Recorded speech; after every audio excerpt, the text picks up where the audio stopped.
सत्संग जैसा करो संग वैसा चढ़े रंग। जैसा आप संग करते हैं वैसा रंग चढ़ जाता है।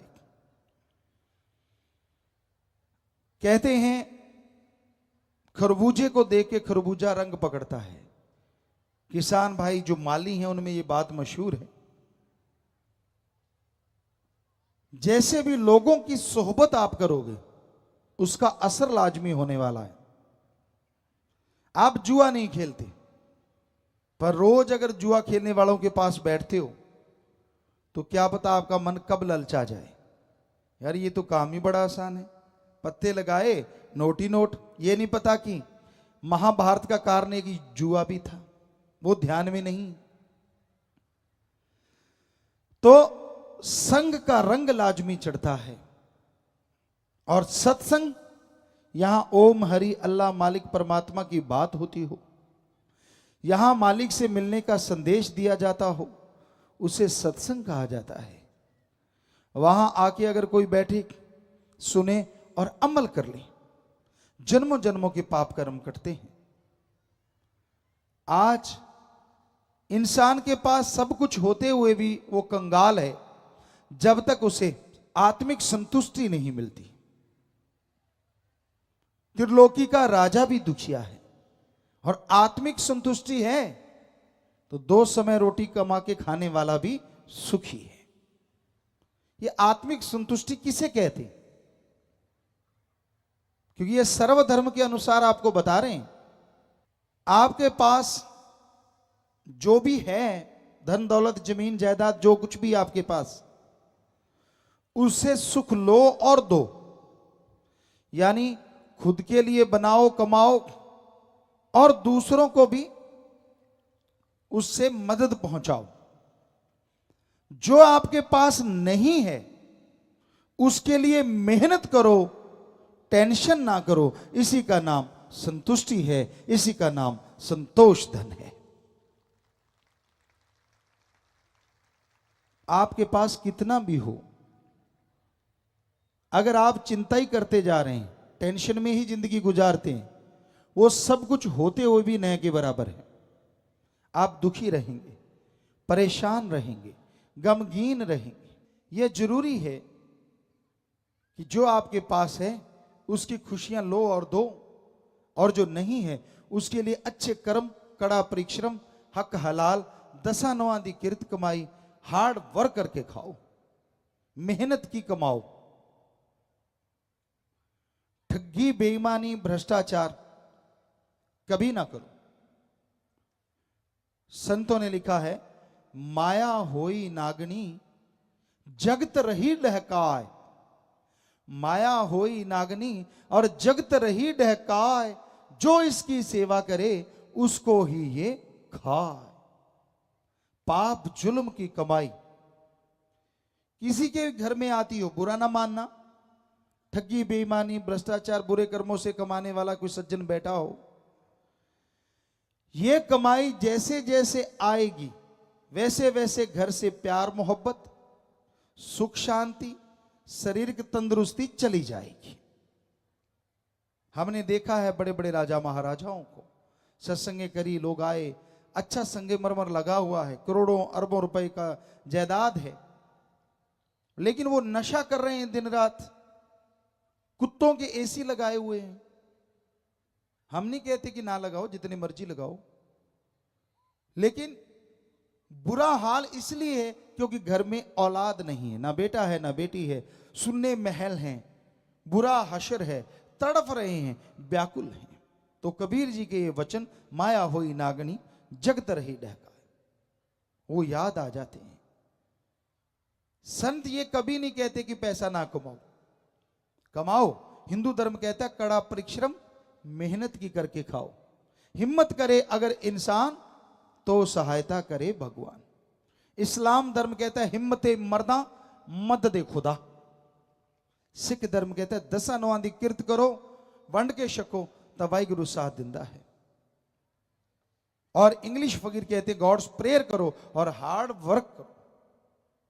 मेहनत से नहीं रोकते, पर किसी के मुंह का निवाड़ा छीन के अगर खुद के मुंह में डालोगे तो वो अमृत नहीं, धीमे जहर का काम करेगा और आप दुखी परेशान बीमारियों से घिर जाओगे। इसलिए मेहनत की करके खाने में बड़ा आनंद है, बड़ी लज्जत है। आपको एक सच्ची बात सुनाते हैं। बहुत पहले की बात, दिल्ली साइड की बात।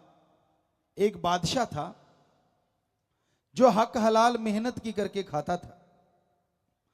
एक नौकर उसने रखा था, बाकी तो जो नौकर थे वो रियाए प्रजा के लिए उसी खजाने में से सब चलता था।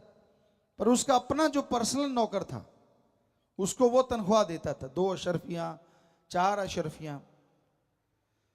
तो एक बार उस नौकर के घर से पैगाम आया कि आपकी बेटी की शादी करने वाली है, आप आइए, बादशाह सलामत से पैसा लेके आइए, धूमधाम से शादी करेंगे। अब उस सज्जन ने, पता था, घर वालों को तो पता नहीं था, उसने सोचा मेरी 3-5-6 महीनों की तो तनख्वाह अभी बकाया है, अब मुझे फकीर ये राजा क्या देगा, चलो फिर भी राजा है तो इसी का सब कुछ। उसने राजा से कहा, हे राजा, हे महाराज, मेरी बेटी की शादी है, आपके पास तो बहुत सामान है, तो आप मुझे पैसा दीजिए, मैं जाके शादी करूं।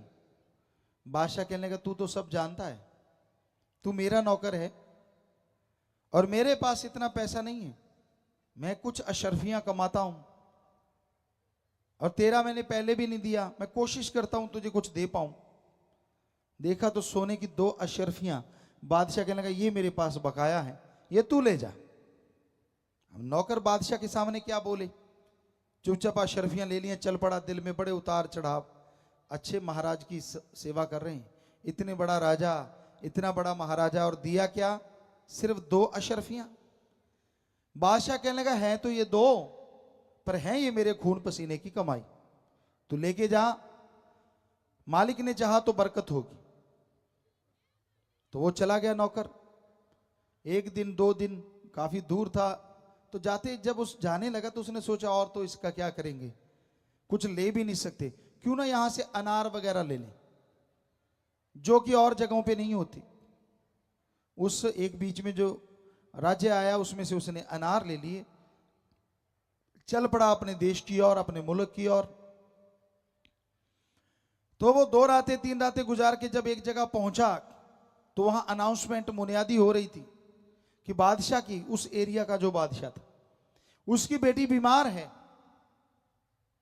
और अगर कोई अभी अनार दे सकता है तो बादशाह उसे मुंह मांगा मोल देगा। वो आदमी कहने लगा, भाई कहां है आपका राज दरबार, मुझे लेके चलो। कहता, तू क्या कर देगा? कहता, मैं बादशाह की बेटी को ठीक कर दूंगा।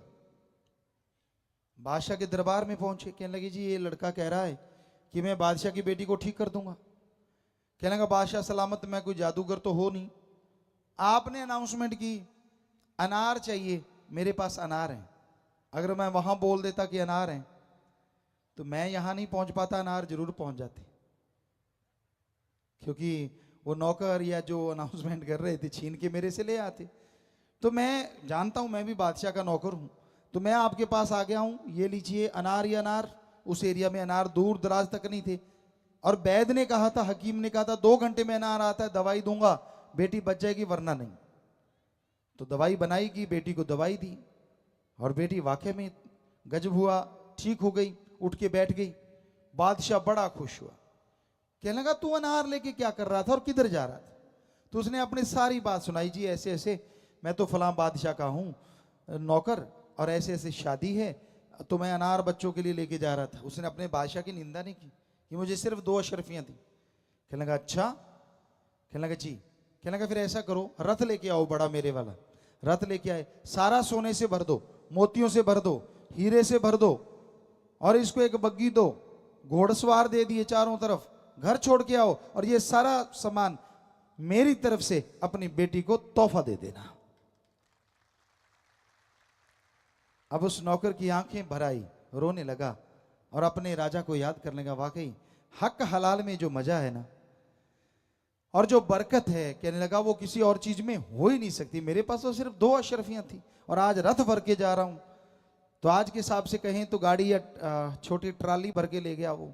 और लेके किसके गए? सोने की अशरफियां, हीरे मोती, लाल जवाहरात। तो आप क्या सोचते हैं ये तभी होता था? अब भी हमने अपनी जिंदगी में राजस्थान में रहे, वहां देखा जो मेहनत की हक हलाल की करते हैं उनका पैसा बड़ा ही फलता फूलता है, अपनी आंखों से देखा है। तो इसलिए ठगी, बेईमानी, भ्रष्टाचार से ऐशो आराम आ जाएगा, बड़ा साजो सामान आ जाएगा, पर हम आपको यकीन दिलाते हैं आत्मा का चैन, घर की खुशियां और आपसी प्यार मोहब्बत कम कम कम होता चला जाएगा। इसलिए टेंशन ना लो। थोड़ी कमाते हो फिर क्या हो गया? खाने पीने के तो सही है, पहनने को सही है। अरे मालिक देने वाला है, आप मेहनत करते जाओ, मालिक के गुण गाओ, मालिक आपकी झोलियां जरूर भरते जाएंगे। धन धन सतगुरु तेरा ही आशा। सभी साध संगत जी से निवेदन है कि मेरा चैनल जरूर सब्सक्राइब करें जी। धन धन सतगुरु तेरा ही आसरा।